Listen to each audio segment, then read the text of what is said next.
Saya sering ilustrasikan seperti ada gelas, ya dalamnya ada air, tapi kita tutup begini. Nah, sedangkan dosa itu kan penutup, naktah sauda di hadis Muslim. Jadi kalau kita tutup begini terhijab, ya Allah mau kabulkan, diberikan, tapi mental karena tertutup dengan cawan dosa ini. Harus kita buka dulu, dibuka dulu, dihabiskan dulu. Nah, membuka itu dengan taubat. Pembuka taubat itu istighfar.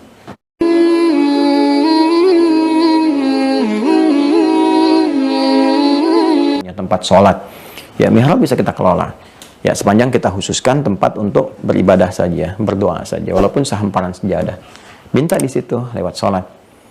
Nah, nanti kalau kita mau gabungkan, cari waktu-waktu yang mustajab, waktu-waktunya, dan kita bisa gunakan ibadah itu baik di mihrab, di rumah, di musalla, ataupun kita ke masjid misalnya kan. Apa yang bisa kita lakukan di rumah? Di antaranya apa? Waktu-waktunya apa? Sholat misalnya, sholat malam, tahajud. Ya, kan itu masih bab sholat. Sholat itu kan doa. Ya, dan di antara sholat yang sangat memberikan satu gambaran kuat dan cepatnya pengabulan doa itu adalah tahajud. Tahajud, apalagi kalau tahajudnya dikombinasikan, tahajud dikerjakan di mihrab, misalnya malam kita bangun di mihrab kita, di rumah kita sholat, ya kan? Kemudian kita lakukan tahajud. Quran surah ke-17 Al-Isra di ayat 79 ya sampai 81, itu kan cepat sekali. Wa minal laili fatahajjad bihi nafilatan laka asa ay yab'atsaka rabbuka maqaman mahmuda. Itu cepat langsung dijawab oleh Allah. Ya, wa minal laili fatahajjad bihi, dari sebagian malam itu engkau bangun, tunaikan tahajud. Jadi kalau tahajud harus istirahat dulu. Ya, tidur dulu, bangun, itu tahajud.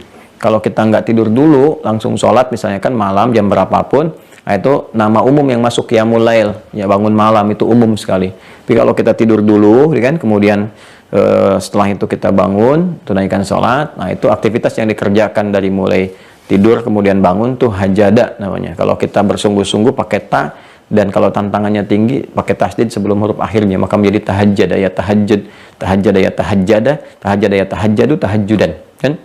Tahajjada ya tahajjadu, tahajjudan, fahuwa mutahajjid. Jadi sifatnya disebut dengan sholat tahajud. Nah, karena itu kita istirahat, malamnya bangun, apalagi dikerjakan di mihrab cepat. Bahkan Allah yang perintahkan dalam sholat itu kamu minta. Wa qul, katakan, ya Rabbi adkhilni mudkhala sidqin wa akhrijni mukhraja sidqin. Itu kan, katakan ya Allah, gitu kan, berikan kepada aku bimbingan ya dalam mengerjakan aktivitas ini. Kemudian berikan aku bimbingan ya Allah untuk mencari jalan keluar, solusi dari masalah-masalah ini. Waj'alni min ladunka sultanan nasira, dan berikan aku pertolongan ya Allah dari sisimu, dari persoalan yang menjeratku, dari orang-orang yang mengancam, orang-orang yang menghendaki aku begini dan begitu. Kita minta, dan Kau yang maha kuasa ya Allah, Kau menggerakkan segala hal. Maka Allah jamin, fa'asa ayyab'atsaka rabbuka maqaman mahmuda. Maka boleh jadi kata Allah, kalau kamu benar sholatnya, kamu benar mohonnya, aku angkat ke tempat yang terbaik. Ya. Jadi sepertiga malam itu yang paling bagus dalam suasana tahajud, sholat kan kita minta. Umumnya kan orang kalau sholat pasti minta kan, bukan sekedar formalitas untuk memenuhi unsur kewajiban ibadah. Nah, itu poin. Kemudian kapan lagi waktu yang terbaik waktunya, gitu kan? Menjelang fajar, singkat menjelang fajar. Jadi kalau subuh misalnya sekarang jam 4 lewat 9 lewat 10, Anda setelah selesai tahajud jam 4-nya misalnya kan, di waktu-waktu spesifik tuh berdoa kepada Allah lewat istighfar dulu, istighfar. Itu waktunya namanya waktu sahar. Ya, jamaknya ashar. Waktu ashar ini waktu yang sangat ideal untuk menajamkan istighfar lalu diisi dengan doa. Itu rumusnya ada di Quran surah ke-51 ya, Adz-Dzariyat ayat 18. Wabil ashari hum yastaghfirun, dan di waktu-waktu sahar itu mereka banyak beristighfar kepada Allah. Istighfar itu kan membeningkan cawan hati kita sehingga memudahkan kita berdoa. Pasangan istighfar itu kan doa.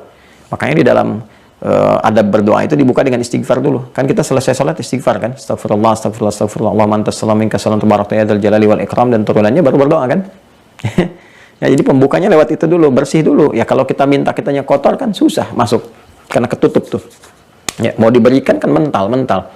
Saya sering ilustrasikan seperti ada gelas, ya dalamnya ada air tapi kita tutup begini.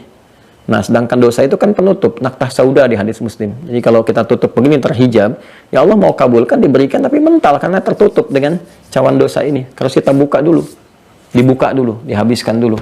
Nah, membuka itu dengan taubat. Pembuka taubat itu istighfar. Makanya kita beristighfar kita supaya buka dulu ini. Kalau sudah dibuka, hatinya bersih, masuk. Itu yang disampaikan oleh Nabi ketika ada seseorang menempuh perjalanan kan, untuk bermohon kepada Allah, dia tempuh perjalanan. Thumma dzakara rajula ya yutilu safara ash'atha aghbara. Nabi mengisahkan seorang lelaki yang menempuh perjalanan panjang sampai dia kena banyak debu. Kemudian yamuddu yadayhi ila sama, dia mengangkat tangannya ke langit, fa yaqulu ya Rab, dia memohon pada Allah ya Rab, 3 kali itu. Ya, 3 perbuatan yang seharusnya mempercepat doa 3 kali untuk dijawab lebih cepat dibandingkan orang biasa. Perjalanan panjang, mengangkat tangan, ya mengangkat tangan itu kan cepat dijawab juga, dan ada adabnya.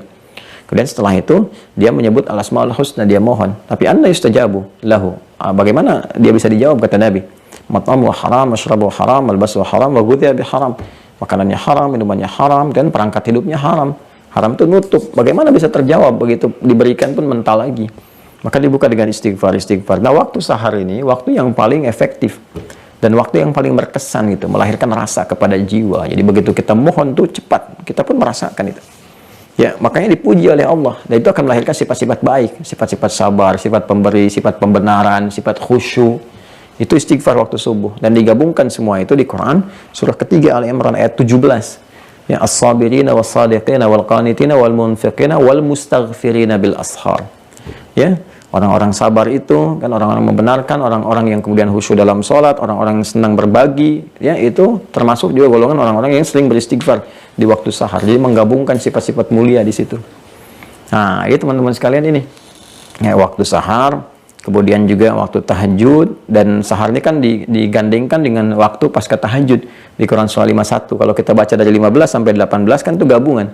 Innal muttaqina fi jannati wa 'uyun akhidhina ma atahum rabbuhum innahum kanu qabla dzalika muhsinin. Siapa orang muhsin di sini? Kanu qalila minal laili ma yahja'un. Mereka yang sedikit tidurnya, bangun malam tahajud, wa bil ashari hum yastaghfirun.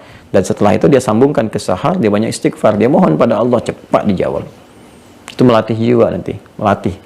Ya, kalau sudah terbiasa nanti di lisannya sering istighfar, di mobil istighfar, jalan istighfar, nanti cepat Allah kabulkan. Ya, berikan perlindungan, kebaikan-kebaikan. Nah, kalau kita kumpulkan cari waktu yang bagus lagi, misalnya Jumat. Nah, sekarang waktunya Masya Allah. Ya, innalillahi sa'atan, sungguh Allah menyediakan satu waktu yang sekejap. Ya, fi yaumil jumu'ah, di hari Jumat saja. Nah, ini menunjukkan kemuliaan Jumat. Yang kalau kita berdoa bertepatan dengan waktu itu, cepat dijawab sepanjang kebutuhan kita yang dimohonkan kepada Allah. Para ulama banyak pendapatnya tentang waktu ini. Ada yang mengatakan ini antara 2 khutbah. Ya, ketika khatibnya duduk, kemudian kita bermohon kepada Allah di antara 2 khutbah, kan ada jeda tuh kan, khutbah pertama kemudian jeda. Nah, saat jeda itu sebelum khutbah kedua kita bermohon pada Allah Subhanahu wa taala. Makanya persiapan untuk bermohonnya itu tinggi. Kita mandi dulu pakai wewangian, datang di awal ya dan sebagainya. Terus jangan lupa istri pun nitip kan, minta doakan ini, doakan itu, kita bawa, kita mohonkan. Nah, itu kan indah gitu pengantar-pengantarnya. Makanya kuat. Ada yang mengatakan nanti sore setiap ba'da asar yang menjelang ke maghrib.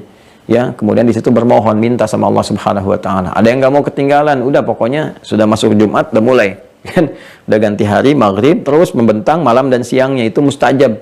Cari aja semua untuk bermohon pada Allah Subhanahu wa taala. Itu saking seriusnya sungguh-sungguh mencari keutamaan waktu itu. Ya kan? Nah, ini baru sebagian yang bisa kita tampilkan karena waktu kita terbatas juga di subuh menjelang pagi kali ini. Jadi yang ingin kita tegaskan bahwa kita butuh untuk bermohon. Ya kan? Kita dihadapkan pada tantangan-tantangan kehidupan. Ya, tantangan inilah yang melahirkan pahala. Jadi kita nggak bisa lepas dari tantangan kehidupan yang kita sering sebut dengan masalah. Sebetulnya bukan masalah, itu ujian untuk meningkatkan kualitas hidup kita. Karena fitrah manusia itu diuji. Diuji karena ujian itu gerbang untuk mendapatkan peningkatan kualitas sekaligus pahala. Kalau nggak ada ujian, nggak ada pahala. Nggak ada ujian, nggak ada sabar. Nggak ada ujian, nggak ada kualitas. Makanya anak-anak SD diuji supaya bisa naik ke SMP. Anak SMP diuji supaya bisa naik ke SMA. Kalau nggak ada ujian, nggak bisa keukur, meningkat nggak kualitas pengetahuannya, ya kan? Dan setiap naik tingkat itu kan disesuaikan kadarnya, pengajarannya, bahkan gurunya pun berubah kan? Untuk penyesuaian itu wajar. Kenapa dalam urusan dunia logika kita begitu tajam, tapi dibawa kepada urusan akhirat kita malah mengadu. Kenapa yang kau uji aku ya Allah? Kenapa bukan orang lain saja? Gimana sih kamu Joni? Itu kan, ya kan? Kan ujian itu selaras dengan kadar kemampuan. La yukallifullahu nafsan illa usaha. Terus Allah bikin hukum. Innal ma'al usri yusra. Sesulit apapun pasti ada solusi. Nah, cuma barangkali sebagian dari kita tidak mempelajari dulu. Karena nggak belajar itu nggak tahu cara menyelesaikannya. Makanya kita butuh belajar, butuh ta'lim, butuh mengaji kembali, butuh kebeningan hati untuk membaca, dan butuh mencari referensi yang benar, yang mengarahkan kita pada kebenaran dalam pembelajaran untuk berketuhanan, beragama dengan baik, dan membangun peradaban di tempat yang kita pijak. Saya kira untuk sementara yang kita sampaikan. Mudah-mudahan kita dipertemukan di kesempatan yang lain untuk membahas dengan lebih dalam lagi, dan mudah-mudahan bahasan itu bisa meningkatkan keimanan kita, ketakwaan, dan pengetahuan yang mendekatkan kita dengan Allah Subhanahu wa Ta'ala. Demikian disampaikan.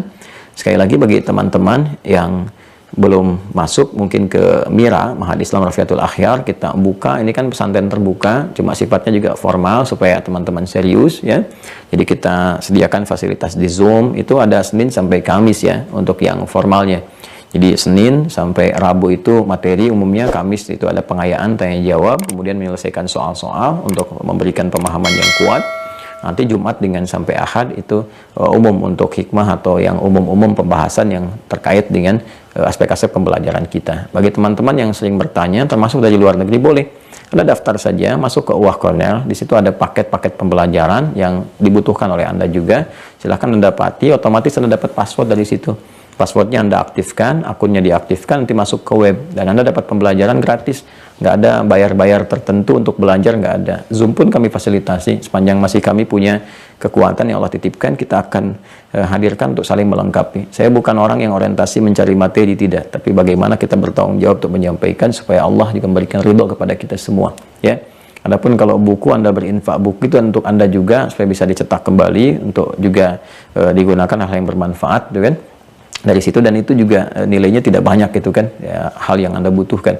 Kalau belajar kita bebaskan, semuanya kita berjalan, dan kita berharap Allah memberikan ridha. Kecuali kalau ada proyek-proyek yang bermanfaat, bernilai jariah, saya pun akan sampaikan, dan kita bisa sama-sama bersinergi untuk memanfaatkan itu. Nanti kalau pesantren sudah jadi, sekarang baru SD ya, untuk memenuhi yang level SD itu, alhamdulillah sudah sekitar 60-70%, dan kita coba siapkan. Nanti kalau sudah masuk yang itu ke SMP, itu kita lagi siapin, yang tanah sudah ada, sudah kita desain juga di sisi arsitekturnya. Nanti kalau sudah jadi di lahan yang SMP itu, nanti saya juga akan siapkan santri Mira di beberapa waktu bisa belajar di sana, diundang merasakan suasana pesantren gitu kan.